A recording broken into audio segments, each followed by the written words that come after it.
عزت دینے کے لیے کوئی وجہ نہ ہو، ساری دلیلیں ماند پڑ جائیں، تو صرف اتنا سوچ لینا، جس نبی سے محبت کا دم بھرتے ہو ان کو سب سے پہلے تسلی اور حوصلہ دینے والی عورت ہی تھی۔ مرد اپنی آنکھیں نیچی نہیں کرنا چاہتا، عورت پردے کو جہالت سمجھتی ہے، مگر دونوں کو احترام اور عزت کی تلاش ہے۔ میں نے محبت میں عورت سے بڑا بے وقوف نہیں دیکھا۔ اکثر ایسے لوگوں کو اپنا سمجھتی ہے جو خود بھی اپنے نہیں ہوتے۔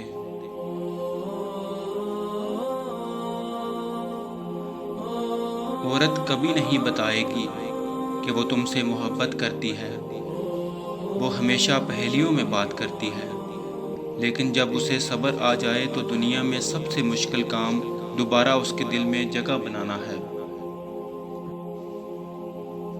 عورت اگر بسنا چاہے تو جھونپڑیوں میں بھی خوش رہتی ہے، اور اگر نہ بسنا چاہے تو محلوں کو بھی لات مار دیتی ہے۔ تم عورت کی قربانی کی بات کرتے ہو، اپنے ماں باپ کو چھوڑ کر تمہارے گھر آتی ہے۔ کیا تم چھوڑ سکتے ہو اپنا گھر؟ کیا تم چھوڑ سکتے ہو اپنا رہن سہن، اپنے طور طریقے؟ ہرگز نہیں۔ یہ تکلیف صرف ایک عورت ہی جانتی ہے۔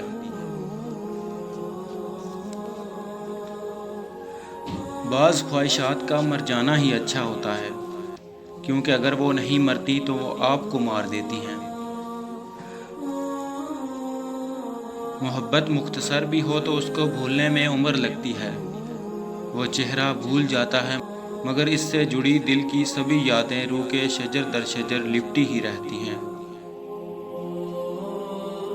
اس بات کا یقین رکھو کہ جنہوں نے آپ کو بے سکون کیا ہے، وہ پرسکون ہونے کی جتنی بھی اداکاری کر لیں، سکون میں وہ کبھی بھی نہیں رہ سکتے۔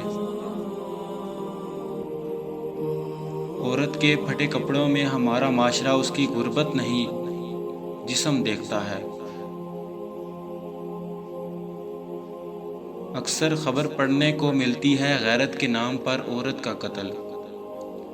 پڑھ کر سوچا کہ اگر یہی قانون مردوں پر عورتوں نے لگایا تو سارے ہی مردوں نے قتل ہو جانا ہے۔ امید کرتا ہوں کہ آپ کو ویڈیو اچھی لگی ہوگی۔ اگر آپ کو ویڈیو اچھی لگے تو ہمارا چینل ضرور سبسکرائب کریں۔